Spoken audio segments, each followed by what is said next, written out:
शेवभाजी ही एक लोकप्रिय आणि चविष्ट महाराष्ट्रीयन डिश आहे, जी खास करून झणझणीत चवीसाठी ओळखली जाते. या भाजीमध्ये कुरकुरीत शेव आणि मसालेदार रस्सा यांचा सुंदर संगम असतो, जो प्रत्येकालाच आवडतो की नाही मला कमेंटमध्ये सांगा.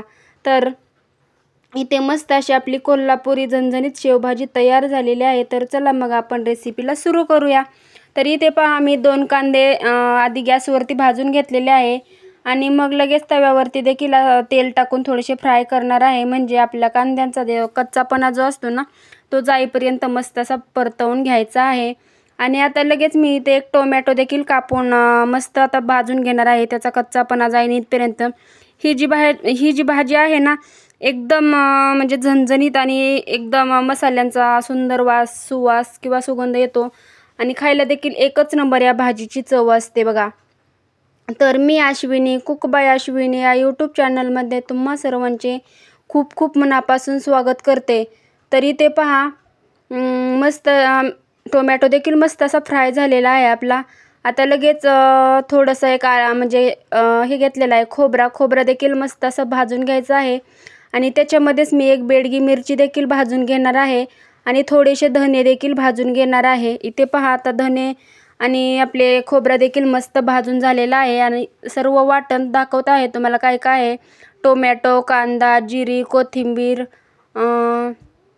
आणि मिरची एवढे आहेत. आणि लगेच टाकूया आपण आता भाजीची तयारी टाकूया फोडणीला. तर इथे पहा मी कढई ठेवलेली आहे गॅसवरती आणि गॅसवरती कढई ठेवून त्याच्यामध्ये टाकलेलं आहे तेल. तुम्ही म्हणत असाल तेल एवढं काळं का झालं आहे, तर याच्यामध्ये अगोदर मी भजी काढले होते, त्याच्यामुळे हे तेल जरा लाल लाल दिसत आहे बघा.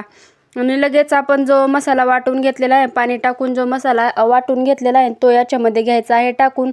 आणि याचा कच्चापणा जाईपर्यंत मसाला आपला मस्त असा फ्राय करून घ्यायचा आहे बघा. तुम्ही डायरेक्टली कांदा असा कच्चा जरी प्युरी करून जरी टाकला तरीही चालतं, पण तो तशी मला आवडत नाही, म्हणून मी असाच मस्त असं कांदा आणि टोमॅटो भाजूनच करत असते बघा. आणि ही भाजी जी आहे ना, एकदम कमी वेळात तयार होते आणि घरच्या साध्या साहित्यामध्ये देखील बनवता येते. आणि इथे पहा मी मसाले देखील टाकलेले आहेत घरगुती आपला घरचा मसाला, म्हणजे काश्मीरी लाल तिखट, हळद, धने, जिरे पूड पावडर आणि किचन किंग मसाला आणि गरम मसाला बघ एवढेच मसाले टाकलेले आहेत, बाकी कोणतेही मसाले टाकलेले नाहीत. शेवभाजी जी आहे ना, ही तुम्ही कशासोबत देखील खाऊ शकता, भाजी, पोळी किंवा भातासोबत तर एकच नंबर लागते बघा. खूपच स्वादिष्ट चव लागते याची.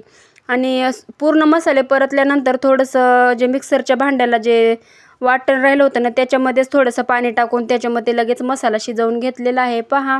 आणि आता थोडीशी कोथिंबीर आणि हळद देखील टाकून मस्त असं हलवून घ्यायचं आहे. आणि आता तेल जर सुटलं, त्याला तेल सुटायला लागलं की लगेच टाकून घ्यायचं आहे पाणी. आणि म्हणजे तुम्हाला वाटत असेल ह्याला गरमच पाणी टाकायचं का गारच पाणी तसं काहीही नाही. कोणतंही पाणी टाकलं तरी आपल्या भाजीची चव एकच नंबर लागते. मी तर प्रत्येक भाजीला गारच पाणी ओतते बघा. आणि इथे पहा मी आता लगेच याच्यामध्ये पाणी देखील ओतून घेतलेलं आहे. ही भाजी आहे 3 माणसांची भाजी बनवते, त्याच्यामुळे मी 2च ग्लास एवढं पाणी घातलेलं आहे. आणि चवीनुसार मीठ देखील ॲड केलेलं आहे पहा. आणि आता 5 मिनिटानंतर पहा आपल्या भाजीला तरी देखील किती भारी सुटायला लागलेले आहे. आणि आता उकळी देखील मस्त फुटलेली आहे. 5 मिनटं झाल्यानंतर उकळी फुटली की लगेच गॅस कमी करायचा आणि मस्त अशी भाजी शिजवून द्यायची. तुमच्या घरी तुम्ही ही भाजी अचानक पाहुणे किंवा झटपट काहीतरी स्पेशल बनवायचे असेल तर अशा शेवभाजी एक उत्तम पर्याय आहे बघा, एकच नंबर लागते. आणि लगेच आता एक प्लेट भरून शेव घेतलेली आहे, ती घ्यायची आहे टाकून. आणि आता ही चविष्ट शेवभाजी स्टेप बाय स्टेपमध्ये तुम्हाला बनवून दाखवलेली आहे, त्याच्यामुळे तुम्ही देखील स्टेप बाय स्टेपमध्ये ही रेसिपी फॉलो करा. रेसिपी आवडल्यास नक्कीच लाईक करा, शेअर करा, सबस्क्राईब करायला देखील विसरू नका. आणि बेल आयकॉनचे बटन देखील प्रेस करा, म्हणजेच माझ्या व्हिडिओचे नोटिफिकेशन तुमच्यापर्यंत सर्वात पहिले म्हणजे येईल. आणि कशी वाटली आजची आपली झणझणीत शेवभाजी रेसिपी ते देखील मला कमेंटमध्ये नक्की सांगा. आणि तुमच्या कमेंटमध्ये सांगा की मी पुढची रेसिपी कशाची बनवू, ते देखील मी तुमच्या कमेंटची वाट पाहते आणि तीच रेसिपी तुमच्यासोबत शेअर करते. तर कशी वाटली आजची झणझणीत रेसिपी. तर बाय बाय, भेटूया पुन्हा.